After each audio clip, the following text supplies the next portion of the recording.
Welcome back, everybody. This is my Loki episode 4 breakdown of the musical score by Natalie Holt for Leitmotifs and any other things you may have missed. First thing is Sylvie's intro kind of melody. She has this witchy violin that we hear, and she does have a full theme, but we also hear this that melody the very first time we're introduced to her. So it's like a cornfield in episode 1.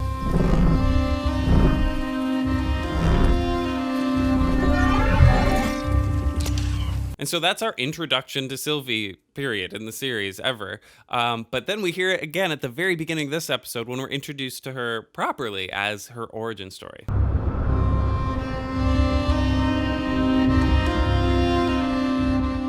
Dragon swoops towards the palace. And now we could get into her main theme.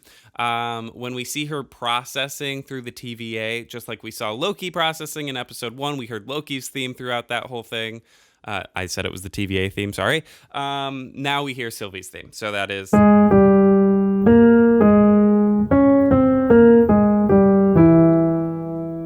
Sometimes it resolves.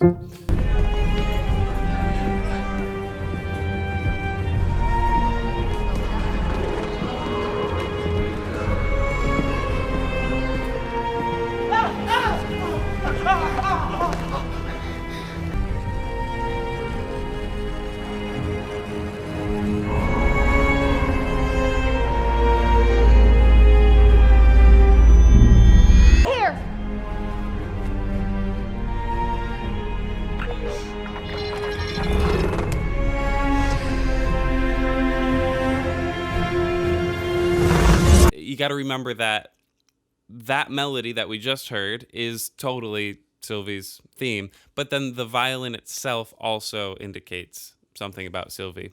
I don't know if there's a distinction between the two of them, but we hear the violin come back a little later without the melody.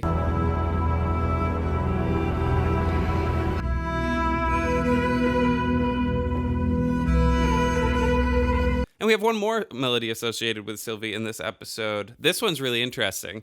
It sounds like this. Again on the violin, of course.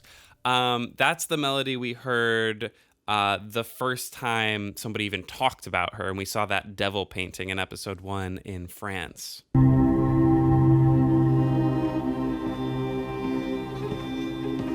Don't worry, that devil's afraid of us. And what's really interesting is in this episode, that theme is used seemingly to indicate that Sylvie is the answer. She is the one that can unlock these old memories from the TVA agents and hunters. Narcissus! You fell for yourself! Her name was Sylvie. Oh, Sylvie. And erased your memories. Memories she can access through enchantment. Next, we got the Loki theme. Many different variations on it, of course, but usually something like...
There's also this high-pitched, plucky version. And the first time we heard it, I believe it was episode 1, when he's watching his mom die because of him. Whenever we hear that, he's in distress, and it's not good times for our Loki.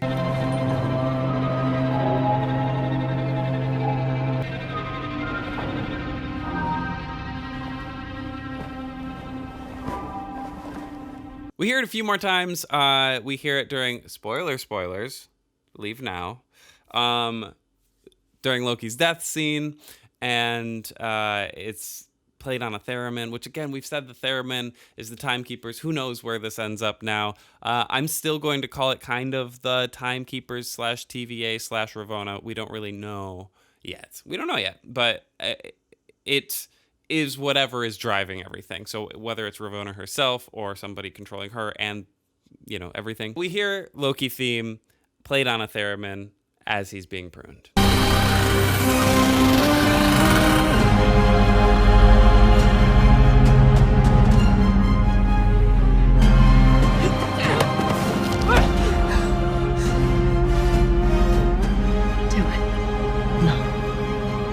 And we hear the Loki theme one more time at a moment where you honestly couldn't do anything other than the Loki theme.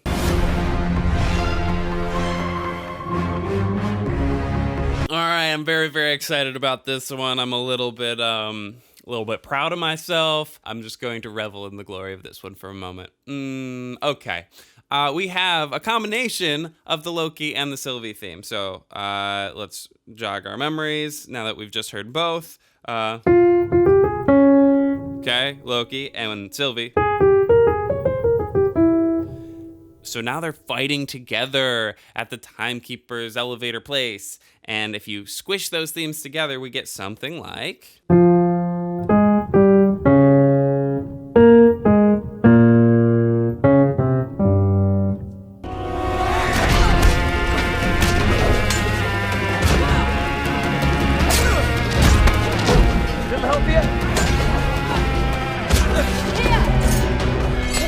Oh, we love it. And I believe there's a theremin snuck in there as well. I think there actually might be a whole other theme in there as well that I'm not quite picking out because it is just this kind of chaos of everything. But it does seem to be Sylvie, Loki, and theremin. Maybe that's the Ravonna business. So come on. We love it when a plan comes together. Next up, we have Mobius. To jog your memory, it is this delay guitar sound that always means Mobius. There's nothing, sir. Even with the magnified nexus threshold. So we hear it there, and then really quietly in the background we hear, which we found out, through the past weeks, that's his actual kind of associated melody with this instrument. And we hear it as he's standing up to the TVA kind of and just being like his last hurrah, saying, "I'd go jet ski, darn it." You know where I go if I could go anywhere. All right, now talking about the Timekeepers is weird, but we got to keep doing it until we figure out what's actually going on. So we have the Timekeepers chords, which happens here. Don't underestimate them. You see anything down at Rock's Court? They're gone. Leaping across time, plotting their next massacre. So a little bit of the chords there. And then we also have the theremin, which, again, either Timekeepers themselves or whoever's controlling them or Ravonna or whoever's controlling her, whatever that entity is, the theremin seems to represent in some way, shape, or form. And we hear it, of course, when Mobius gets pruned.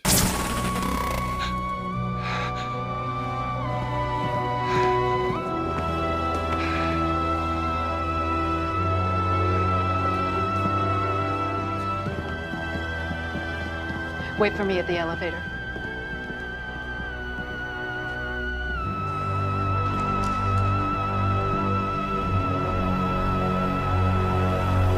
Next up, time for the love theme. Oh, this one's heartbreaking. It's just the most painfully beautiful melody. Just like the awestruck theme from episode 1, Natalie Holt just knows how to write a romantic melody, and this is no exception. Sounds like this.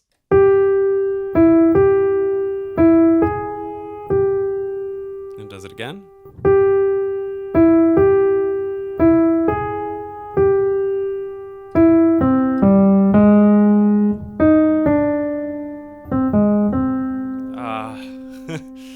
And it's played on a theremin. I don't know why, so keep an eye out for that. But this melody it rips me to shreds. And then there's a B section where the strings come in, and it's very Tchaikovsky, very Romeo and Juliet, it's just pure.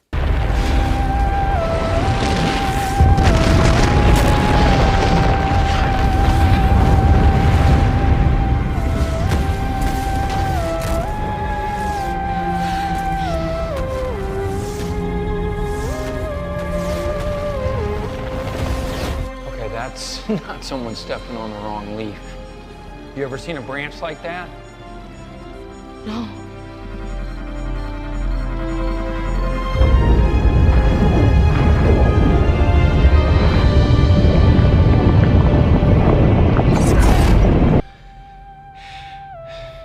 This is new for me. What?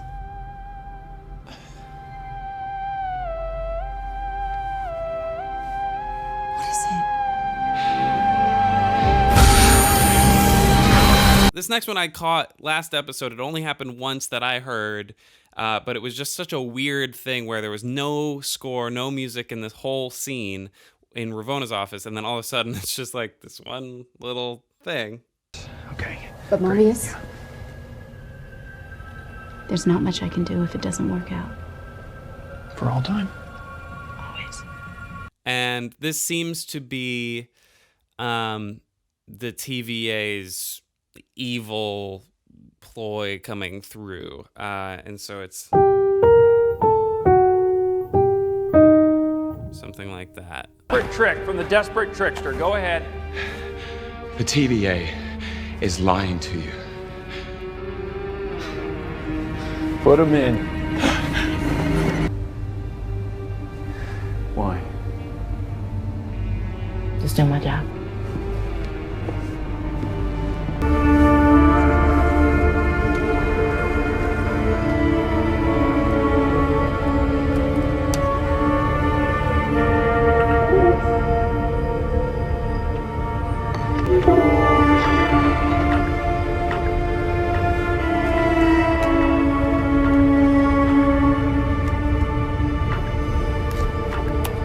Then we have a really fun version of it, which is Loki's time loop. It goes.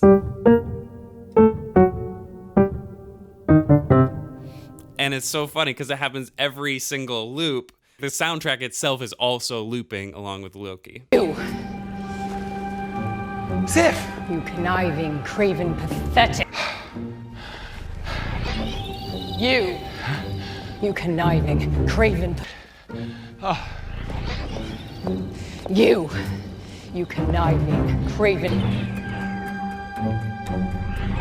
You can. Super fun. Next, we have the recording of the theremin piece being played in Ravona's office. We heard it a few episodes ago. It's super spooky.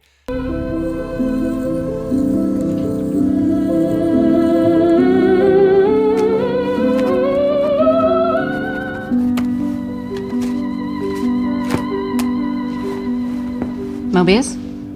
So this is going to make a lot of sense in a very short amount of time, but we don't have all the pieces yet. First of all, it's diegetic music. It's in every episode, this kind of music being played in the scenes. We see it being played on the reel-to-reel. But I think that has a little bit more symbolism in there. We just don't really know why yet. Like something being played, a recording being played, like maybe they're just pressing play on Ravona, like, or maybe that's the Timekeepers. They're just pressing play with the Timekeepers because they're not right. Like having a recording playing the theremin, I feel like has some extra symbolism here, especially in this episode.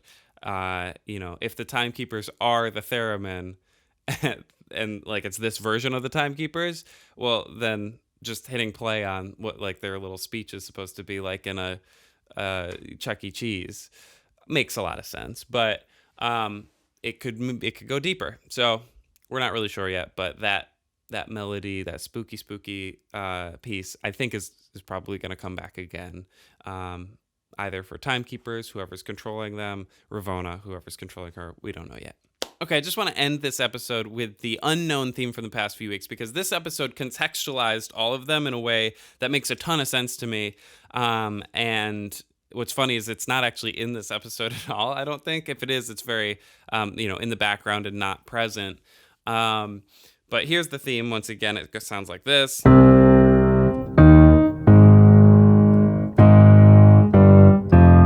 Super sinister and creepy. And I'm calling it the Destiny theme. It's kind of the Doctor Strange, there's only one way that this all works out. And it's the major points of without this, like, we lose kind of thing. The first time is B-15's entrance. Appears to be a standard sequence violation. I beg your pardon. On behalf of the Time Variance Authority, you're coming with us. I'm sorry, who's us? It's been a very long day. So that's episode 1. B-15 comes in. That's our first introduction to B-15. Of course, B-15 is one of the keys to us getting out of this mess. And I believe she's still alive. I don't think she gets pruned. So she's going to be, part of the team in a way, right? Mischievous camp.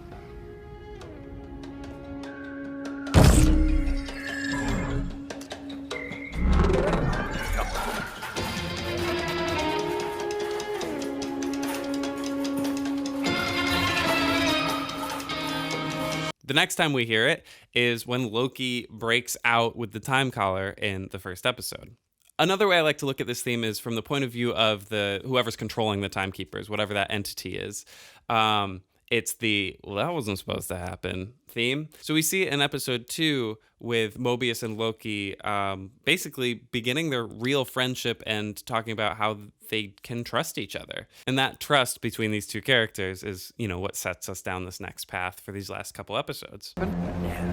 Well, I'll have my magic back. Is no one concerned about that? Of what? Me betraying you? No. Why not? Because you already know that we can catch you, and how's betraying us going to get you any closer to the Timekeepers? An audience with the Timekeepers is on the table. Keep that focus. We hear it again in episode 2 as the bombs are going through the time doors at the end of the episode. They're bombing the sacred timeline. That's, again, well, that wasn't supposed to happen.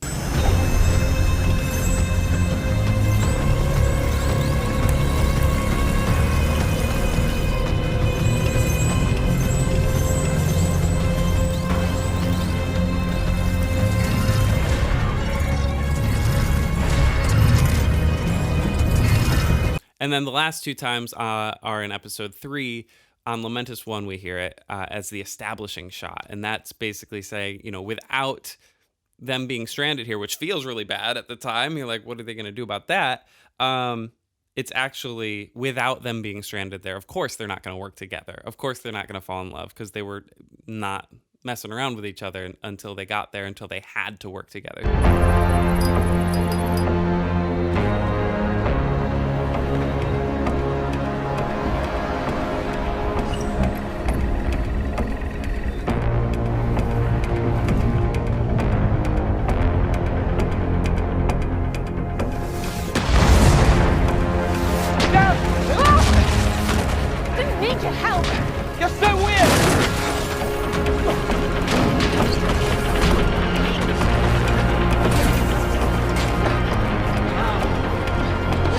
And the last time that I've picked up anyway is when they're fighting on the train. And then I think it actually happens again in that scene at the end, the big long scene where they're fighting to get to the ship. But there's so much going on in that with like explosions that it's hard to hear. So here's the one on the train.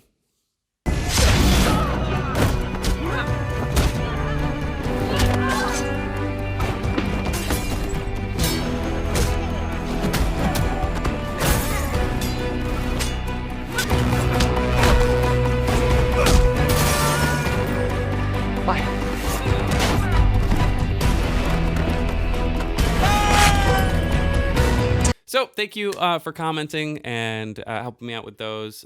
Make sure you like and subscribe and do all that stuff. It really helps, feeds the algorithm, and gets this out to more people who will love it. So please do that. And if it takes a little bit longer to release some of these, I'm starting to figure it out how to deal with the copyright situation.